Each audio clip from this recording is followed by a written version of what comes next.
Hi, and welcome to another episode of About the Authors TV. I'm your host, Jake Brown. The challenge of the nonfiction historical genre is to bring life to facts and create an engaging story, in which nothing can be made up or embellished. The Harvard Press has importantly noted, adding their high praise that Ilion Wu does an excellent job of meeting both those challenges in the pages of her best-selling debut, The Great Divorce, where the New Yorker spotlighted her success in capturing the drama and many ironies of Eunice Chapman's story, admiring her courage without adopting her view of the Shakers as unmitigated villains, providing what the Washington Post raved was an at once provocative, nuanced, and absorbing tale. Her most recent instant New York Times bestseller, Master, Slave, Husband, Wife, was one that the New York Times Book Review deemed to be a suspenseful, sensitively rendered account of Ellen and William Craft's four-day journey to the North. Wu tells the story with a cinematic eye. She excels at setting scenes, conjuring the sensations experienced by the Crafts at each harrowing point. The vivid details help Wu convey the Crafts' attention to every element of their plot. Publishers Weekly added their admiration for the way the author seamlessly knits together an in-depth portrait of antebellum America and a thrilling account of an enslaved couple's escape to freedom, while the New York Journal of Books raved throughout her telling that their subsequent roles as pivotal figures in the international abolitionist movement as advocates for their people during Reconstruction makes for an epic tale, a Black American odyssey. She's here today to talk about it all. Miss Wu, welcome to the show. Children first listening to their parents read to them at night is such a time-honored tradition through which they first discover a love of storytelling. Who were any of your favorites? That is such a beautiful question. Of course, it would come from a writer. I'm so happy. I'm so excited about this. I'm glad you used the oral storytelling example because that is really how stories really first came to me. I mean, I started opening books at an early age, but what I remember most vividly is being told stories before I went to bed. And my dad would tell me these stories. They were like Korean folk tales and things like that. Or I thought they were Korean folk tales. There's this one that was one of my favorites that was about like uh, um, an ant and a grasshopper, and the grasshopper, no, seagull. It's the what is it? The cricket who loved to sing.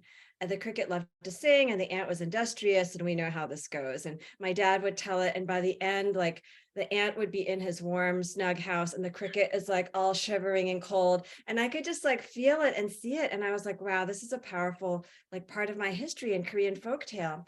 And then I remember being in high school and I was taking a French class and we were reading, this is why the French word came to me. We were reading stories by Jean de La Fontaine.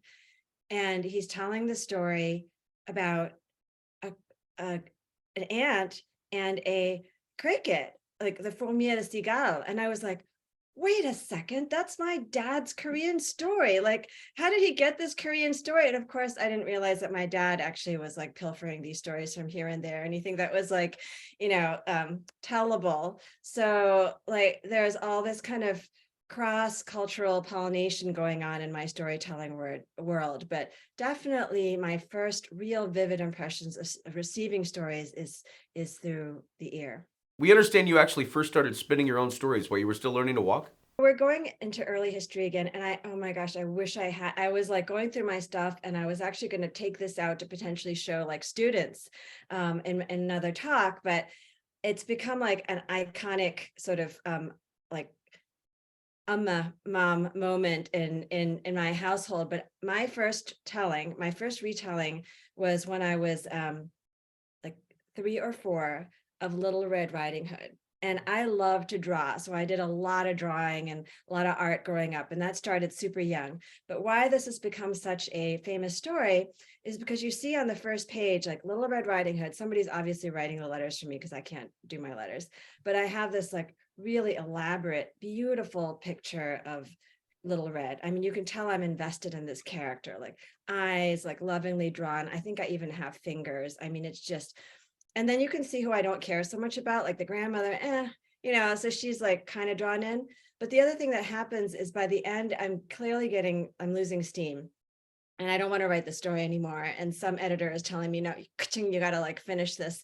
So by the end, and this is the iconic page, I just wrote, and the fox got dead.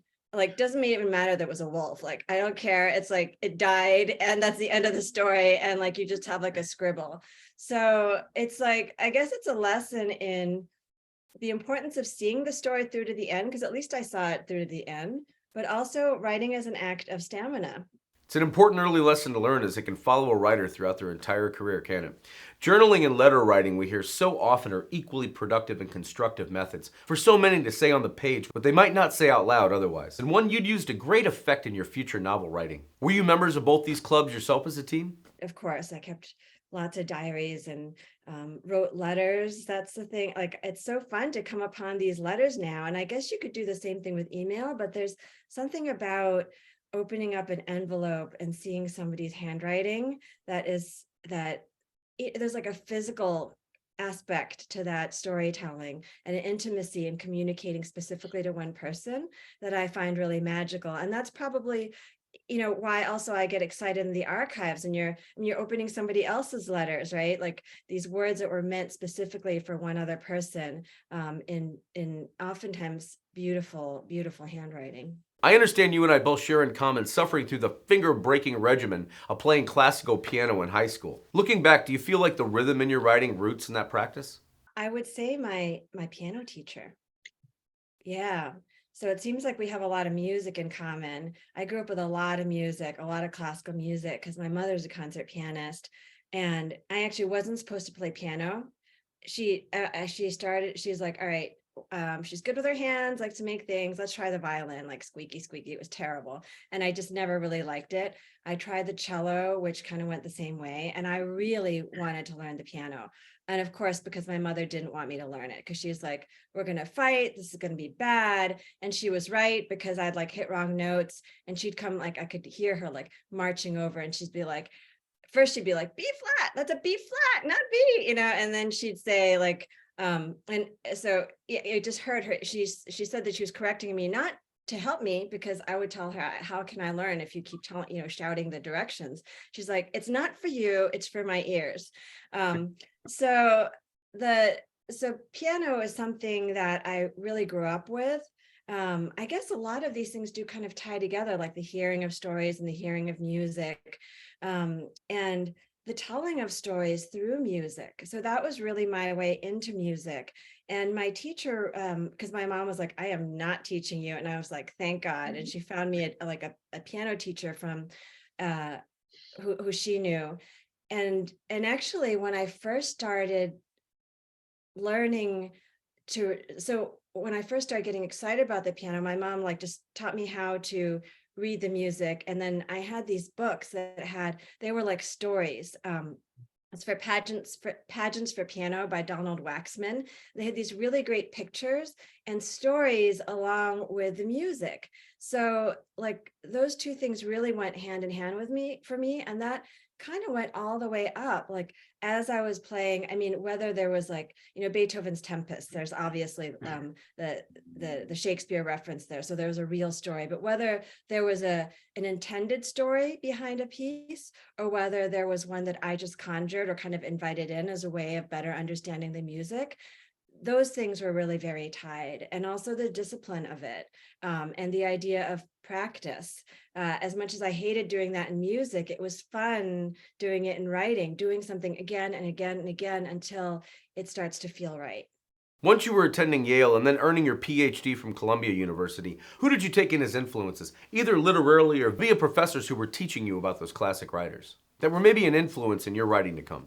I did actually a little bit. I kind of looked at both college and then grad school as like a all you can eat like learning opportunity. You know what I mean? Like I didn't, and I abandoned like math and science as much as I could as soon as I got to college. I was like, all right, let's bring on the arts. I want to figure out how things are made, and then I want to just try to make it. But I think the strongest writing teachers, again, were not specifically writing teachers, because I just took a class here or there, but the actually literature teachers who just kind of blew my mind. I mean, bringing all these different sort of connections together, um, and helped me see how things worked. So I kind of hate a lot of literary criticism. Like I hate the kind that it just feels like a picking apart. That seems to me to have like no purpose to it. But the teachers who made the literary lessons, like the life lessons, those were the ones I feel like, who really taught me how I wanted to write. I wanted to write, not just, yeah, I wanted to write with this other kind of level to it. You'd certainly do that with Eunice Chapman's amazing story in The Great Divorce, where readers and critics roundly agreed from the Washington Post declaration that Wu vividly tells the story of the Chapmans' broken family, beginning with a dramatic sentence worthy of Stephen King, while at the same time creating what the Harvard Press argued was a gripping step-by-step account of the drama, capturing the various personalities involved, the issues at the heart of the conflict, and the far-reaching political and social ramifications of the legislation. Please travel with viewers who haven't met Eunice Chapman back in time to the moment you first made her acquaintance during your thesis study and were captivated by the historical scope and importance of her story, as it did help to pave the way for women's rights to come. When I was a child growing up, and my parents would have, so my parents are kind of like, I guess, unconventional Asians, like not the night. This is probably why I wrote against the Tiger Mom when the whole Tiger Mom thing came out, because they're sort of like the anti-Tiger parents, and they're both artists. And we'd have artists from Korea coming, and they'd want to share something with them that was like movingly and really American, and also New England at the same time. So we would go to Shaker villages, and the Shaker villages were great because they were these three-dimensional, beautiful spaces with these beautiful objects. I mean, I cleared out my space so it would look presentable, but I usually do have some shaker boxes floating around. But these exquisite oval boxes that almost have like a really pared down modernist design. It kind of has almost like a modern Japanese sensibility to them too. And so while all the visitors would be looking at these objects, I would actually really be listening to the stories, because one of the things they did really well at the Canterbury Shaker Villages is they would tell these stories about the objects, but about the people who are there. So this is like an intentional, like utopian celibate community. And this is a community where husbands and wives are not allowed to live together, and where children are separated from their parents. So there's all this beauty, but with a very big price, a voluntary price, at least for the men who are joining the community in the 19th century, because they feel like that living in this community intentionally and in service of this larger divine spirit and community without particular attachments either to property or to people, it's a way to like enlarge your spirit.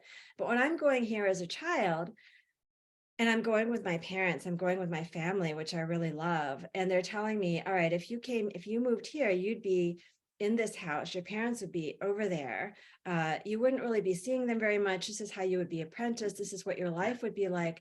That really started kind of firing up my imagination, because as beautiful as these spaces were, they were places where I could personally never imagine going, because I mean, I couldn't imagine giving up family and the possibility of like having a romantic partner and all this property too, because you have to give up everything when you join. So that really kind of fired up my imagination in childhood. And when I got to grad school, I really wanted to study their narratives and things. And I think most professors thought I was bonkers. And in fact, one of them, I remember when I approached the idea of like writing my dissertation about them, they were like, you are basically going to be shooting yourself in the foot. You're not going to get an academic job. There were some who were encouraging, like Eric Foner was encouraging. I took a advanced history research seminar with him. And that's really where I found Eunice Chapman, actually. And that's where it was kind of like, you hear this anguished voice of this mother. So again, the beautiful villages and the beautiful furniture that Oprah and all these people are collecting. You have this mother saying, my children were taken from me. I didn't want to join this community, and it's not what everybody says. So then, of course, she has like this tell-all, which is pretty twisted, and she exaggerates in the other direction. But I kind of wanted to know, well, what was the reality of the experience like, and how can I reconcile these good, loving Shaker people who I grew up with the anguish of this mother? And that sort of became the tension that led me into Eunice Chapman's story. But it was not something I was going to be able to do as an academic. That was when I finally I decided to write the Shaker dissertation after 9/11. I actually had left grad school and I was working in an entirely different field. And somehow after that, the world just felt different. And I felt like I needed to come back and I needed to finish this. But I didn't want to waste my time just cobbling together, a dissertation based on other. I could have done that, like other papers I'd written, just kind of try to bring them together thematically. I thought, well, if I can write about anything, delve into anything, what would that be? And for me, that was the Shakers. And even though there were some professors who were like, that's not going to be possible for you to get a job with this, I was like, well, that's not really why I'm going to do this. So I'm just going to do it. And I did. Publishers Weekly would do a deep dive inside your very unique process for developing and retelling this story, spotlighting the shameful reality, just how few rights women had back then, noting that in her smoothly narrative and revealing debut, Wu objectively deciphers the segregated society that, despite its stance on the Chapman case, believed in gender equality and was led by its own Mother Lucy. Full of information about women's lives and status at the time, the book makes the case that Eunice's charisma and obsessive determination helped her overcome the usual rejection of women in the public sphere. Both Eunice's struggle and the Shaker story fascinate equally, while dispelling romanticized myths of utopian societies at the tumultuous post-revolutionary period. Please paint a picture of just how deep a research mining project you had in crafting this narrative. I guess at the dissertation, I was in a literature department, so I had to look at the literature. So her story was a chapter in my dissertation. What I did, this is like super nerdy and fun, but she has two versions of her story, and at this point I had to actually print the whole thing out because there was no print. Like I had to like go to the microfilm and like you have the whole each like page like printing out on its individual sheet. So I did that for both her books, which were super long, and I put them in binders, and then I looked page by page, word by word, sentence by sentence to see what did she change, how did she rewrite her story. And actually what I saw was really clever, really strategic, and um, a story of its own. So from these differences, I started to pull how she's crafting and recrafting her image, the images of the Shakers, how she's using the power of the written word to get what she wants, because this is instrumental in her. I mean, she is a woman with no rights in this era. You know, she is, so for a white woman like her, she actually has a certain amount of property rights and such until she gets married. And upon marriage, women like Eunice Chapman would become considered like civilly dead. And her husband had all rights to their children, any property that she might have previously had, unless somebody made some special arrangements, all of this. So when he went and took his children to the Shakers, he was like absolutely within his rights to do that. So really, there were many other examples of women who were in this kind of position who were pretty much screwed. They lost their children. But because she was able to harness the power of the word, because she was media savvy, she published her story. She was also famously kind of how shall we say this? She had like sex appeal, like the equivalent of sex appeal in this era. People would talk about how she had this like magnetic presence, and like there were sort of parodies of how these men in legislature to whom she would tell her stories, they would just like fall apart and like be on their knees like in front of her. So she used everything she possibly could to win her case. And it began with that story. And so I began by writing about that story. But then, because there's all this stuff, there's like sex, there's media, there's like the Shakers, there's like kidnapping. I was like, cannot be just like a dissertation kind of thing, right? And I remember sitting with my dissertation committee, and they were actually pretty enthusiastic about the dissertation in the end. And one of them said, I think this would make a good book. I think you should look at the story of Eunice Chapman against the backdrop of the shifting political landscape in Albany. And there's like a pause, and I'm just thinking to myself, I mean, can you just shoot me now? Like that would just that would just like drain all the lifeblood out of the story and out of me. Like, and that's really the moment where I was like, that's not the kind of book I want to write. But What was the Mhm. kind of book you did decide you want to write when she kept talking to you?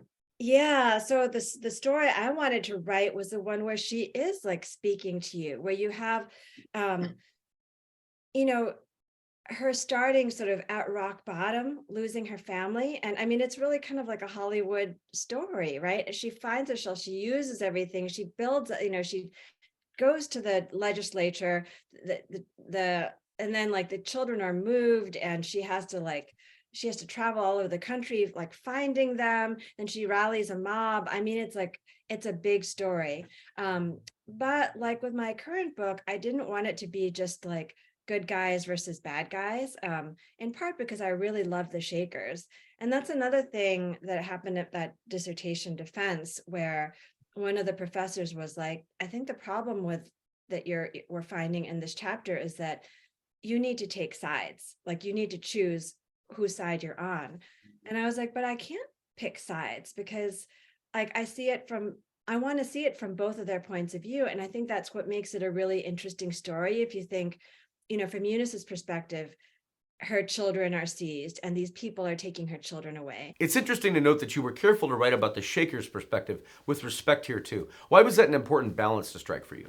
From the Shakers' perspective, um, they were actually trying to do right by her. I mean, all of this started actually because when James Chapman came in to join the Shakers by himself, having abandoned his wife and 3 children, they said, you can't do that. You have to do right by your children and by your wife.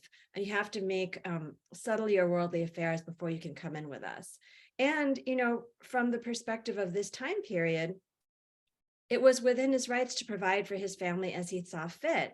So, and then from James Chapman's point of view, of course, he's like, I'm trying to make a better man out of myself. And this woman who I'm really unhappily married to and is driving me nuts, like she won't accept like what I'm trying to do as a provider. And she's trying to, she just wants more money from me. She just wants to like squeeze the Shakers for whatever they've got. So I didn't have just one point of view. I wanted them all. And I guess that's what a novel is. And that's what I wanted to write, the equivalent of a novel in history. The Great Divorce is a great title and certainly carries the right weight within the story you were weaving here. When did you know this was the right fit for what would become your first published book? That came from my wonderful editor, Alex Littlefield. So I can't even remember. I mean, I really struggled to name this child. My latest book, it came just super fast all at once. But as soon as I heard Alex say it, it just felt right. The reaction to this novel's release was, needless to say, overwhelmingly positive. What did you find most thrilling as a first time author about seeing your work so well received by readers? I published that in 2010 and I got my dissertation in 2004. So 6 years. It's like holding your baby, right? I mean, you're carrying it inside of you for so long and you're meeting it for the first time. Um, it's magical.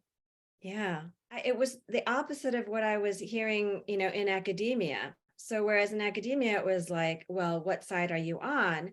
I remember I had this book talk where I actually didn't even end up doing any of the talking, like at the Flashner Judicial Institute. So they had this it was all judges. It was me at the end of this very big, like super long oval table with all these judges, and each one had a little plaque that said the honorable. So if that's not forbidding, like, I don't know what is.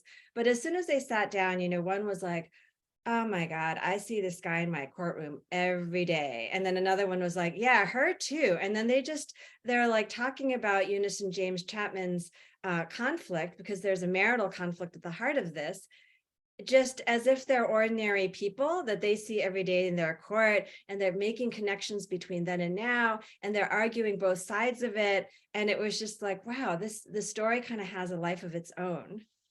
It's like, I guess, to extend that childhood analogy, like you're seeing your baby like out in the world and becoming its like own thing apart from you. And that's a really good feeling. It's 1848 Georgia, and here we're dealing with another great injustice, not of the oppression of women's rights, but of the ugly history of slavery. But it's stories like the one you tell here that spotlight heroes like Ellen and William Craft, whose amazing escape from the South in your book, the New York Times describes as kicking off a few days before Christmas in 1848, when an enslaved woman named Ellen Craft donned a stovepipe hat in Macon, Georgia. The hat completed a daring costume that Craft used to disguise herself as a white man and book travel all the way to Pennsylvania on a series of trains, steamboats, and carriages. Her enslaved husband, William, came with her, pretending to be her property. The ruse worked. Together, Ellen and William Craft pulled off one of the most dramatic escapes in American history by performing in broad daylight as master and slave. The first half of the book is a suspenseful, sensitively rendered account of their 4-day journey to the North, interspersed with flashbacks to earlier lives. Wu tells the story of that disguise and the journey it launched with a cinematic eye. She excels at setting scenes, conjuring the sensations experienced by the Crafts at each harrowing point. Where did you first hear of this couple and their daring story? And what did you find most compelling about it to make you know you had to write master, slave, husband, wife? As much as I was in graduate school, and after the first year, I just like wanted to leave. But I kept coming back because there was a teacher actually who I loved, and I just wanted to learn from him. But it was kind of a hard thing because I knew I didn't want to be an academic. So it's like every year I'm spending here, yes, I'm improving my mind. Yes, I'm able to I have a job doing teaching and researching and things like that, but where is this really going to go? So I was kind of fighting that, the whole time. But so as much as I was resisting all the way through, I found the subjects for both my books in grad school. And it might have even been the same year. So it was another one of those reading experiences. So just as I read Eunice's story, and I could feel her like reaching out and being like, listen, I had this another very intense experience reading the Crafts narrative. It's one that I just kind of slipped into a very quiet moment of like listening and hearing the story. And I guess this maybe ties back to what we were talking about at the very start of our conversation with how I received stories through the ears, as things that are told. And I had a very strong sensation of this voice. And it was very much like an auditory experience of hearing this voice speak and not just seeing the words on the page. And, it's a pretty exciting story as they tell it and running 1,000 miles to freedom. And I guess I just wanted to know more about them. They say in the very beginning of it, they say, this is not a full story of our lives. They said, this book is not intended as a full history of the life of my wife, nor of myself, but merely as an account of our escape. That's what William Craft writes in the preface. And I thought, well, what is that fuller account? Like, what are they not saying? And is it possible to know more? A lot of these abolitionist stories, narratives of fugitives, we hear about, there's the Quakers and they took them in and stuff, and we don't hear about the self-emancipated people themselves. They are really the true stars of these stories, and especially in this case of William and Ellen Craft, where nobody helped them but each other, and you might say actually unwittingly the people along the way, but I guess I can get to that in a minute. So Ellen Craft is a daughter of an enslaved woman named Maria, and also her first enslaver. So from him, she's inherited this very light complexion. She's been described as a quadroon or 1/4 African ancestry. And her husband, William, is a cabinet maker.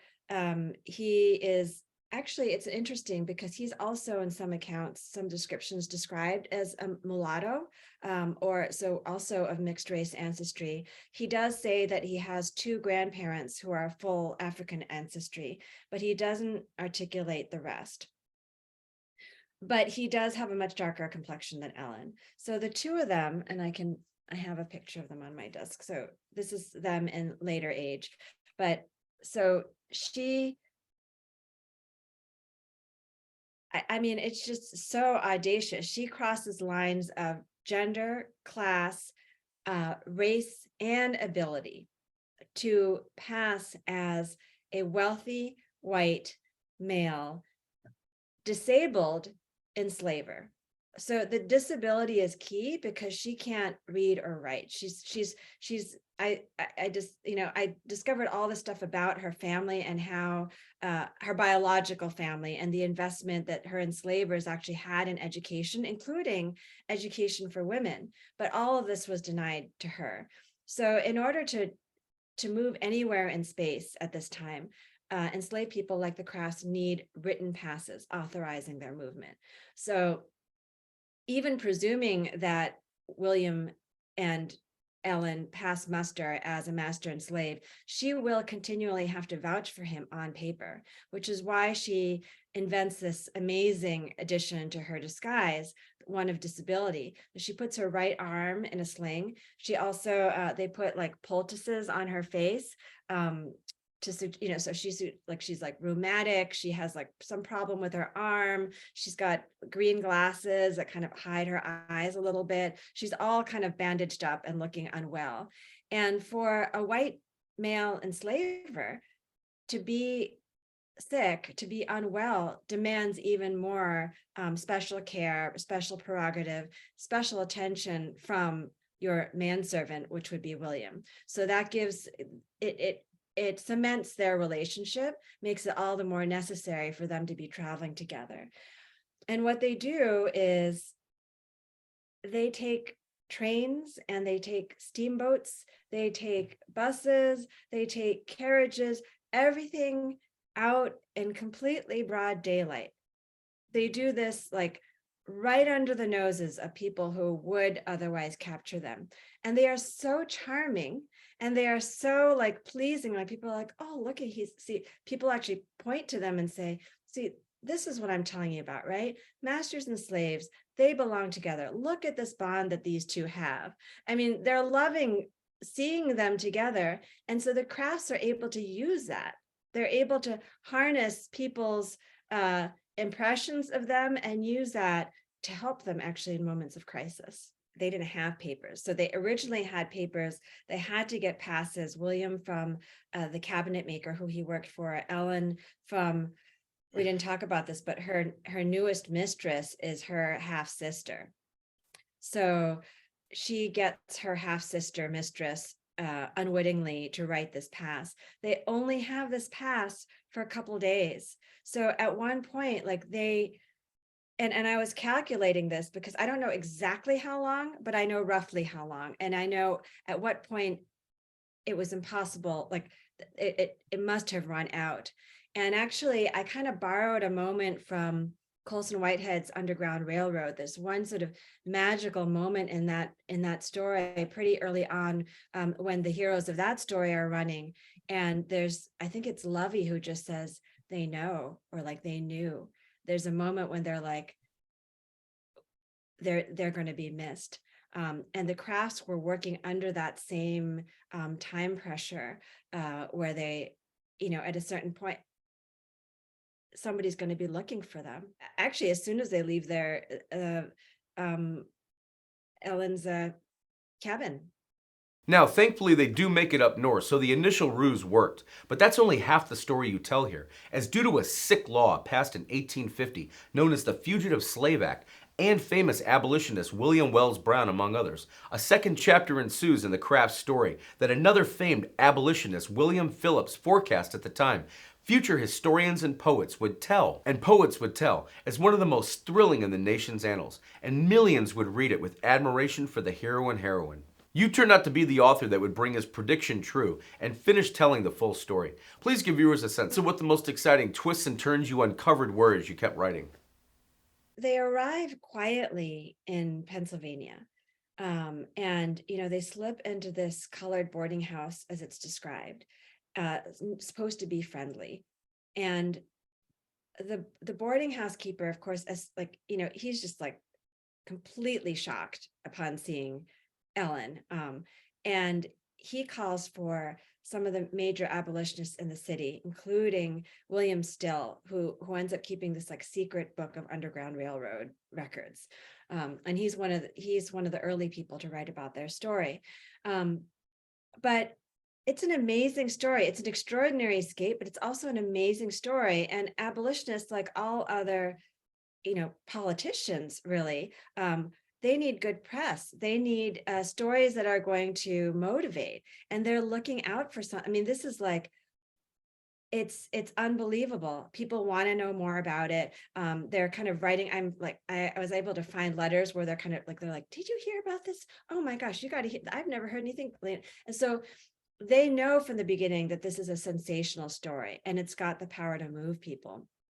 And there's no one who knows this better than one of these activists that you named, William Wells Brown. So he's a self-emancipated man. He's a best-selling author. He's a star lecturer. He's not as well known now as Douglas is, but in his day, they were like, he was also known as a great. He's kind of more like bigger, so kind of like theatrical in his style. Some people kind of didn't like that razzle dazzle bit that he did, but at bottom, he was really serious. There's one quote that I have actually that I pinned to my board, in which he says to a ladies' anti-slavery society where they're asking him to tell him, like, what is slavery really like? Tell us like all the details.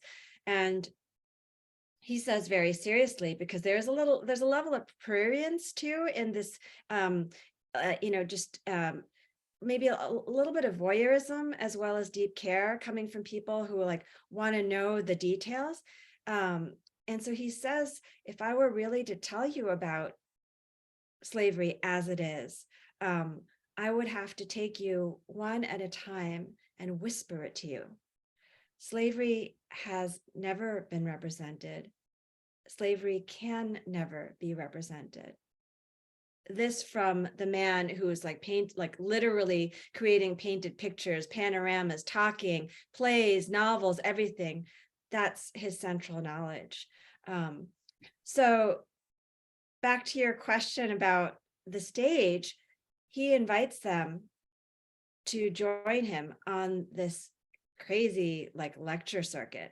And they end up traveling another 1,000 miles, zigzagging across the Northeast and telling their story before hundreds, even thousands. Well, right afterwards, so after they've been marked for this, so that fear is very much alive. So when they're on this lecture tour going 1,000 miles, each stop they go to, they don't know who's out in the audience, and there are crowds of people coming to see them.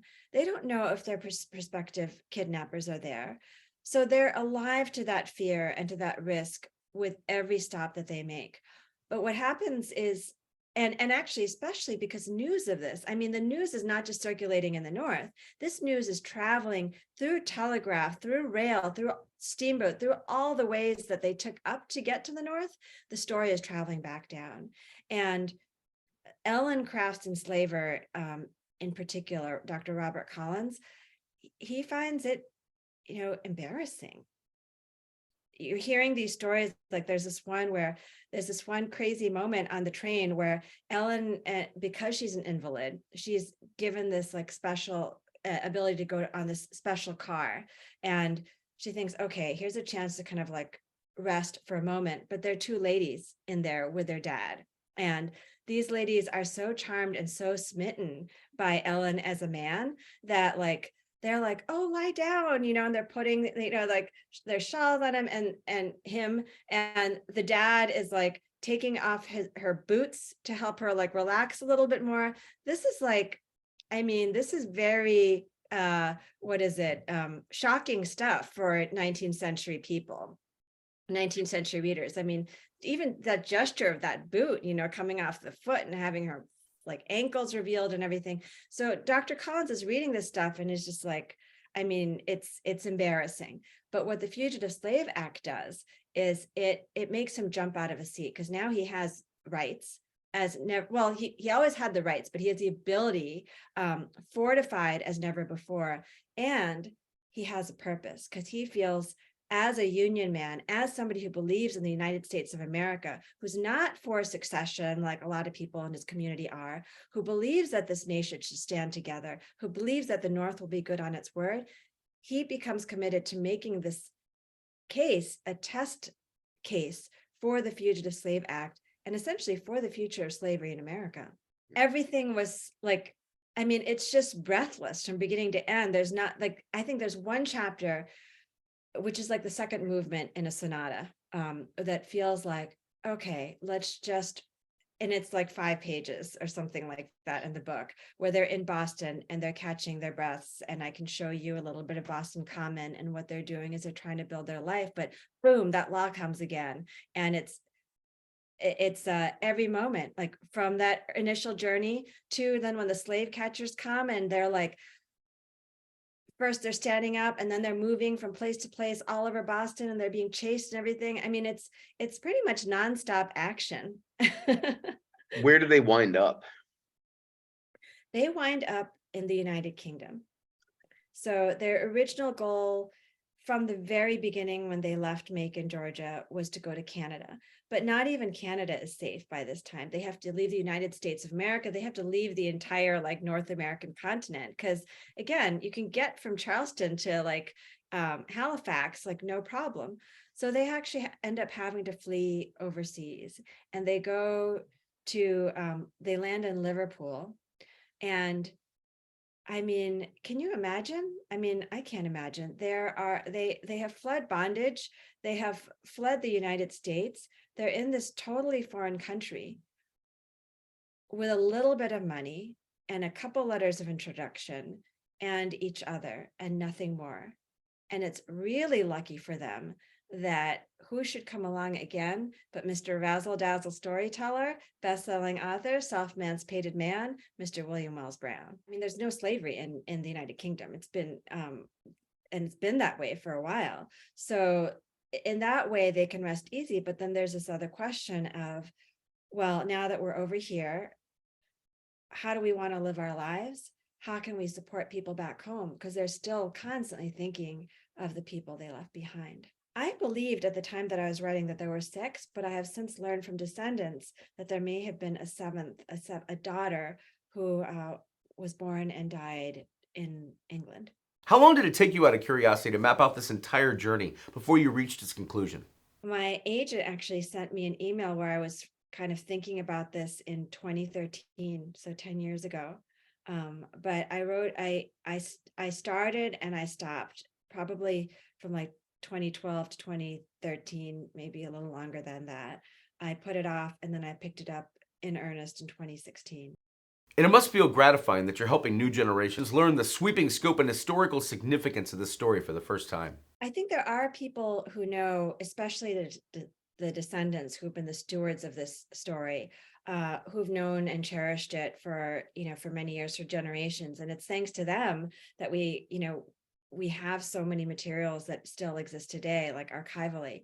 But it's true that there are, I mean, we don't know Ellen and William Craft. They're not as nationally known as like people like Frederick Douglass or even William Wells Brown. And I think what I really hope to do in the story is to create is well, first of all, like for people who do know the crafts, I'm hoping that they'll learn new things about them. But for those people who don't know them, I hope that they'll be introduced to them and also see them really against a national backdrop.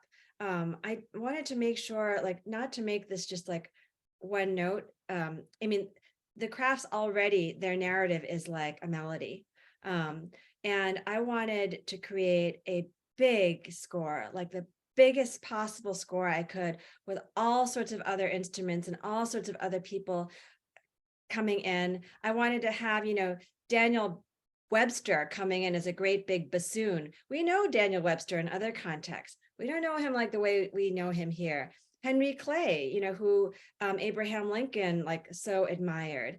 Abraham Lincoln himself makes a very brief appearance because I quote him looking out from the Capitol and being able to see slave pens and enslaved people marching through the Capitol there. I wanted to create this sort of orchestration of their story. That's really another kind of a national anthem. And I feel like there's such a tendency in schools, even in like bookstores, where you see books kind of like shelved, like here's African American history, here's American history, here's European history. I wanted to sort of bring it all together. And I think that we can do that. And I guess that's what I'm really hoping that people will come away with. In terms of the feedback that I've gotten, I think the feedback that I treasure the most is from some of the descendants who I've had the fortune of connecting with. That's really that's really been the most meaningful to me. Yep. I have like an insane amount of footnotes at the back in the back. The book is actually not that long, but there's like really teeny tiny lots of footnotes in the back, and I'm hoping that that will be a resource for people, for scholars, for family members, for others who want to delve further. Are you enjoying a break now that this latest literary voyage is complete, or have you already set out on a new one? Well, I like that you say conceive, because then we can continue this gestation, pregnancy, childbirth analogy. And I guess I would probably say I've just given birth to this one and not quite ready to think about the next kid yet. I'm loving this one for now. In closing, when an author is first committing themselves to all that comes with telling a story from page one through completion, as one who has dedicated herself twice to multi-year writing projects, what's the best advice you give an author with a similar vision sitting at the outset, or maybe even stuck in the middle of that project with no idea how to get to the final page where they type the end? Mm, I guess maybe one of them would be just to write a horrible first draft. Allow yourself, or even just dare yourself to write a bad story, because at least it's out there, it's on the page. And I don't know about you, but I have this inner critic that starts, picking it apart. Maybe it's all that literary criticism too, that, I have to kind of shut that thing off. And one thing that helps is saying you can just write a terrible first draft. And one way that I've found my way into doing that is to do like timed free writing. That takes like all the pressure off, and it becomes actually very much a physical experience, whether I'm writing by longhand or just typing super fast, but I feel that experience in my body, and it somehow gets me out of my head. Ilyon, it's been wonderful talking today. Thank you so much for taking our time to be on About the Authors TV. Thank you very much. It's been a pleasure.